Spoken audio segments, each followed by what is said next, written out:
Newankubadde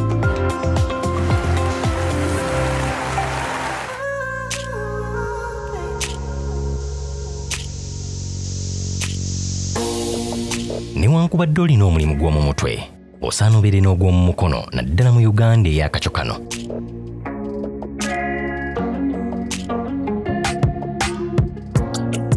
Ono ye mukyala Kusaasira Stella nga mwanattu muyigirize eyasooka okukola mu kampuni emu, naye olwafiira omulimu gwe yatandika okukola omulimu gw'emikono ate mwajja ensimbi oluvannyuma lw'okuteeka ebintu by'asona ku mutindo oguvaamu ensimbi anti byegombebwa bangi.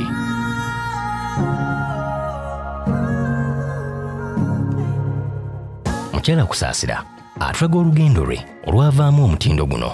Nali nsoma ne maliriza okusoma nengera omaliriza university n'ofuna omulimu, we namala ofuna omulimu ekiseera ne kituuka ne guggwawo, kampani neggalawo, oba abasinga bajuulira yaliwo 10 kati nali nkola mu account, naye ekiseera bwe kyatuuka bwe baggalawo neŋŋamba kati ngenda kukola ntya kubanga ate awo nengezaako okunoonyanonya emirimu negigaana kale ebijjayo n'okolayo ebyeyo weebityo. Kati time nengenda nga ngamba yisinza kubeerako kintu kyenkola ekiyingizaawo akasente aka buli lunaku. So kati nenfuna nalina mukwano gwange yali abitandise bino ebintu nemugamba nange njigiriza okukola ki obikola, nentandika mpola mpola bwentyo. Kati wenatuuka ate nga netaaga ssente ez'okugula ki materials okwongeramu. Kati wenzirayo neŋŋamba mami wange n'agamba watozzemu ebyo lwaki tonoonyeza ddala omulimu, naye nankwata emitwalo 5 n'akola ki n'agimpa. So nentandika bwentyo nengenda nga nzimba nekubira ku bakwano bange nti bannaye nina ebintu weebiti, ne baŋŋamba leeta abaali batandise okukola bo nga bakola nembawa netutandika bwe tutyo. Weewaawo ebintu bino okola kyenkana ki era obikolera bbanga ki? Kati eno sayizi ngikolera ennaku nga 3 nga yokka gy'okola n'otuula. Kati oba obaze time yo gy'oba otaddemu kubanga buno obuntu nze kati mba nfuna bwaki bwa bwereere siteekamu nnyo.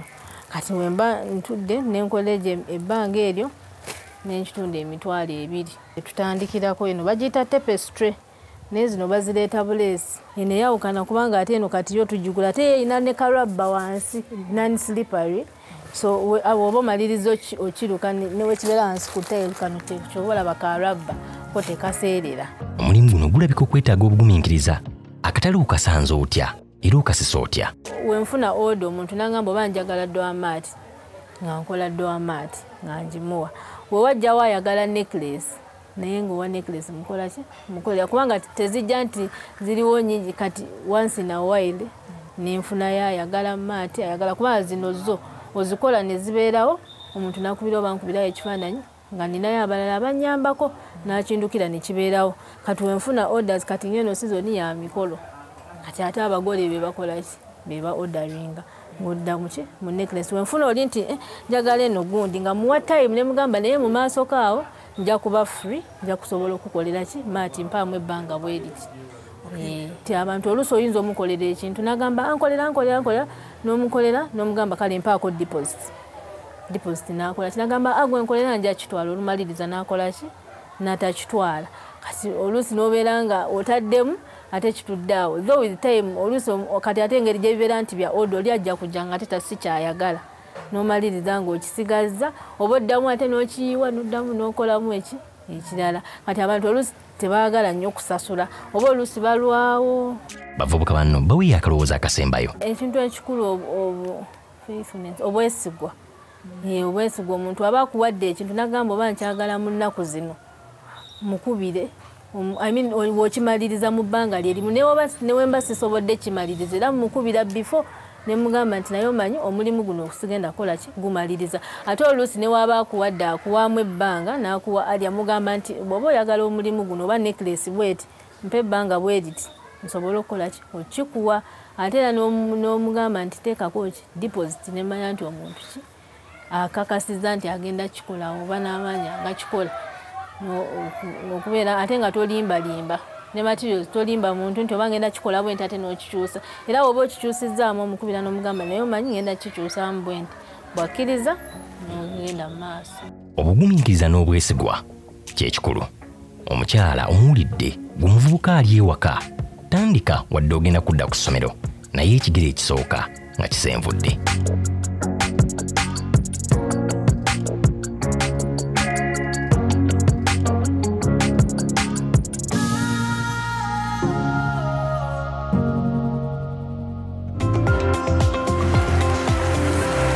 Bakulisaayo nnyo mu kuwummulako era ne mbeebaza okubanga mukyekumidde ku program eya Pakasa nga tutambula n'omubala ogwa Yongera omutindo kwekyo ky'okola.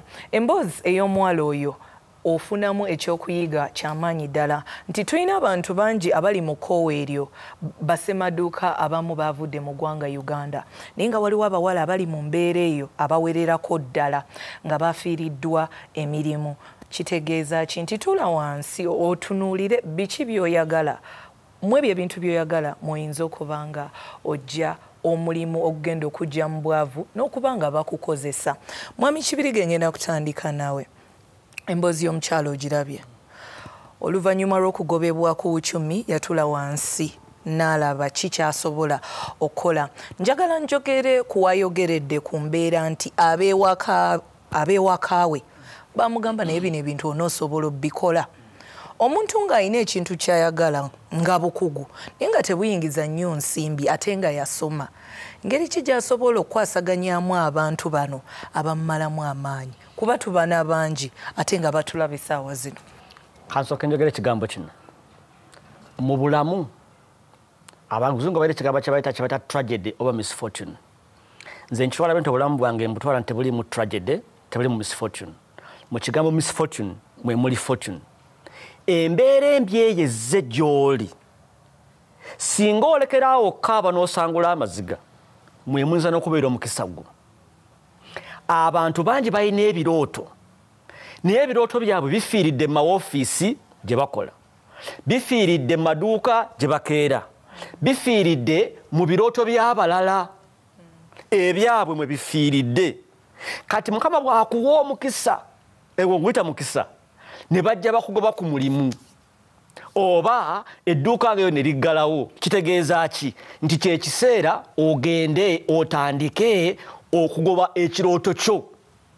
Buli muntu alina ekirooto. Mwana mulondo yalina ekirooto naye nga osanga teyekkiririzaamu ng'embeera erina okujja. Abamu mbeera ze zitusindika mu birooto byaffe ng'abantu balina kumala kukulekawo, mukyala kumala kunoba, mwami kugoba, mukama wo kugamba sikyakwetaaga wano, oba abalala okugamba nti kati gw'okomye n'olyoka otandika okwemuluka n'ogamba naye ddala nkomye, oba kati mu kwemunyulula omwo olwandika okukola kyonna ekijja n'ogamba ng'ate olw'okuba tokyalina gy'odda. Kirungi nnyo era njagala okigamba buli atulaba, kirungi nnyo okkeera ku makya nga tokyalina gy'odda, nga tokyalina kuyita mukwano gwe, tokyalina kukubira ku ssimu, tokyalina akwagala. Bulungi ki obukirimu? Obukirimu kye bwe buno nti otandika okwenoonya gwe mundaayo kubanga amaanyi gaffe agatutwala ku buwanguzi gali munda yaffe. Naye tumala ebiseera bingi nga tutunuulidde bantu na bintu bituli bweru naye ng'ekitwala mu maaso kiri munda. Kati buli lw'owulira nga tokyalina kukkiririzaamu, nga tokyalina kugamba mbu nno osobola, olwo ng'olina kwenoonya gwe wekka n'ogamba ddala nsobola kola ki? N'olaba akakoko, n'olaba ennyaanya, n'olaba ebirala ogenda okulaba ng'ozuukuse ekirala. Abo abatumalamu amaanyi gy'emikono gye gisooka era byebimu ku bikola ebigenda okukupushinga okukusindiikiriza okukola ekisukkuluma kubanga bwe bagamba nti tosobola n'olwa eddoboozi erigamba nti osobola n'ogenda maaso ng'oyagala kulwanyisa kiri ero lyakugamba nti tosobola. Kyokala abantu bangi bawandiika ku motoka zaabwe oba ku bintu byabwe n'agamba nakati mwogere. Lwaki akiwandiikako? Bamugamba nti tosobola. Kati amaze ogigula takisi gyeri ku luguudo n'aloka akyuka n'abagamba nakati mwogere. Tweyanza nnyo Mwami Kibirige. Mwami Sseggujja, okwongereza ku Mwami Kibirige kyayogedde, tugenda kwogerako ku katale ak'abantu abali mu bizinensi eyo. Kuba olumu oba oluusi bazadde bono omuntu bamweraliikirirako olw'ebintu bino obutaba na katale bulungi olw'okuvuganya okw'abantu abaleeta jewelry oba ebyokwewunda mu mawanga amalala ate ng'ovudde ne ku ekyo mu mbeera eno ey'obulwadde obwa ssennyiga omukambwe bewandiise ng'abalambuzi abatera okugula ebintu ebyo babadde tebakyajja mu bungi. Kakati omuntu ono ku nsonga ey'akatale akoze atya? Neyanzege ensonga y'akatale buli munnayuganda atulaba talina kweraliikira ku kintu kyakola kubanga bannayuganda tulina akatale kanene nnyo ketutasobola nakola ki kumalawo ku buli muntu kyakola ki kaliwa naddala nga kya skill oba nga kisolovinga ebizibu byabaki by'abantu kubanga akatale ye population gye tuyina. Population eriwo tuli mu miliyoni z'abantu nga 45 bwe watyo naye ate projection yegamba okuteebereza kugamba nti mu myaka 10 egiddako tugenda kubeera ne population y'abantu 8 miliyoni 84. Abantu abo we baba nga tebalina nsimbi tekikosa business kubeera okunoonyereza okwo kulaga nti abangi abamu tebalina mirimu abamu tebalina nsimbi bulungi. Wobeera oproducinga ekintu ekisolovinga ebizibu by'abantu definitely tugenda kubula katale. Abantu we banaabeera miliyoni 8 ne banaaba tebalina ssente tebajja kutambula bukunya bajja kwambala bajja kulya. Abantu we banaabeera miliyoni 8 z'abantu bajja kulya oba olina kudiringa nnyo mu byetaago ebintu ebisolovinga isu z'abantu. Twale ekyokulabirako nze wembeera ku TV program wembeera nsomesa ngamba abantu nti abantu tuweerera abaana ne basoba ekintu ebimu byendowooza nti tebiina mugaso nnyo. Twale ekyokulabirako nze njogera nnyo ku kitange yafa ayina emyaka 96 naye mu bulamu bwe bwonna teyakozesaako saavisi za looya teyazeetaagako. Naye sawa zino zeetaagibwa kuba buli bizinensi gy'okola abantu bakusumbuwa. Teyazeetaagako ye kitange ate abantu bangi era tebazeetaaga naye tewali lunaku lwali lukedde nga talidde tewali lunaku lwali lukedde nga takoze eki nga tanywedde nga tayambadde. Abantu we tuba tulowooza ku bintu by'okukola tusooke tutunuulire bintu ki ebidimandingibwa oba ebyetaagibwa abaki abantu. Mwami Segujja ku nsonga eyo tulaba abantu bangi abali mu bizinensi ezo ez'ebyetaago naye ng'era abamu tebalina katale. Njagala twogere ku y'eddwaliro. Abantu bangi bagalina naye gonna tegaliimu ki bakasitoma. Tuzze ku y'emmere abantu bangi balina emidaala naye ng'era abamu ab'olubaatu be balina bakasitoma abawera. So njagala tulambulula ensonga eno ey'akatale nga tusomesa omuntu ku bintu by'asobola okwongeramu newankubadde atunda oba adiringira mu kyetaago.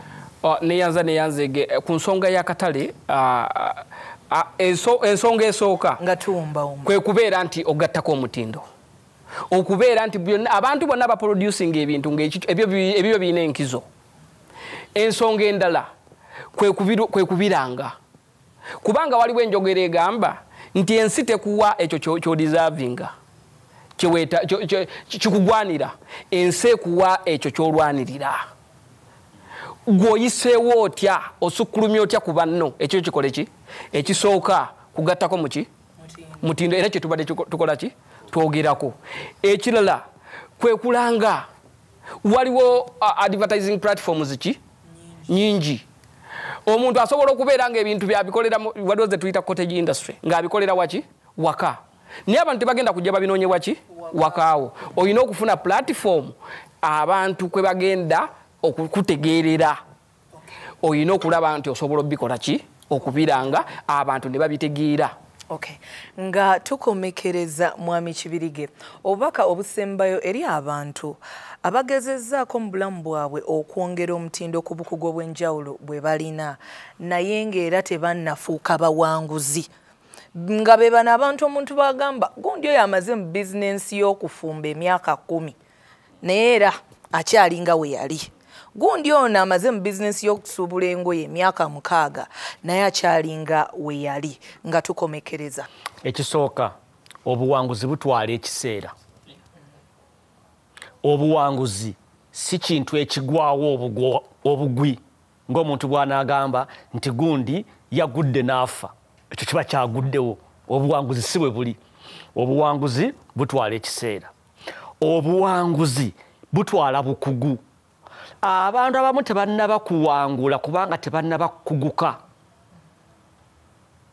oyinza okuba nga okikoledde emyaka naye tonnakikukukamu tonnakiwa budde egamba naye kiki ekikyambulamu okwongeramu ekipya nkwongeddemu kipya ki okulabira ku banno okutunulira abawangudde bawangudde batya bannayuganda ebiseera ebisinga bannaffe abawangudde tubogerera bwogerezi mafuukule oyo agenda mu nnyanja oyo mubbi mu kifo kyokugamba naye Leillah guno omulimu gwa TV kirungo ki kyataddemu fena tuli bawala n'engoye tuzambuddemu neera tebatulaba ng'otula ne Leillah ng'otambula nayo wange ekintu okikola otya gwate kubaffe babatugamba tulina kumala kweyambula naye tubyeyambudde era tebatulaba ate gwe teweeyambudde okikola otya n'otula ne Leillah nga tomukwatiddwa bujja genda omuyigireko abawangudde bayize batya abantu twetoowazza emirundi mingi ne tutambula n'abawanguzi nga twagala kumanya bakikoze batya kubanga ojja kusanga omuntu yakatandika okukola ekintu emyaka 5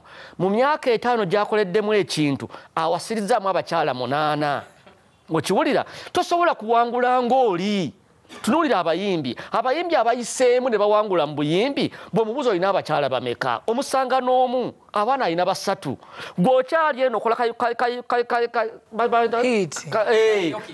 kariyoki mu bubaalabaala naye buli kabaala okazaddemu omwana kati ogamba mbuno ekintu kyange kiganye no kati genda otule n'olya awangudde mu kuyimba omubuuze okikoze otya kitwala ekiseera kitwala obukugu ate kitwala ggwe oyina ekintu okukiwa obudde n'okyewa wenna ojja kwesanga ng'ekintu okikoze otya okiwangudde tweyanza nnyo mwami Kibirige amakulu mu programu y'olunaku olwaleero Pakasa ebintu byonna byokola birina kutandika naawe naye mu bulamu buno okusobola okufunamu olina okuba ne ba role models oba ba mentors abantu beweegomba abantu abo ebintu bye bakola bye bijja okuwa ekifaananyi kikyoyagala okubeera n'olw'ensonga eyo woba nga olina role model oba omuntu gwe weegomba alina okuba nga akola ebintu ebiriyo kubanga naawe kyoyagala okukola ki okufuuka ekyokubiri nga mwami Kibirige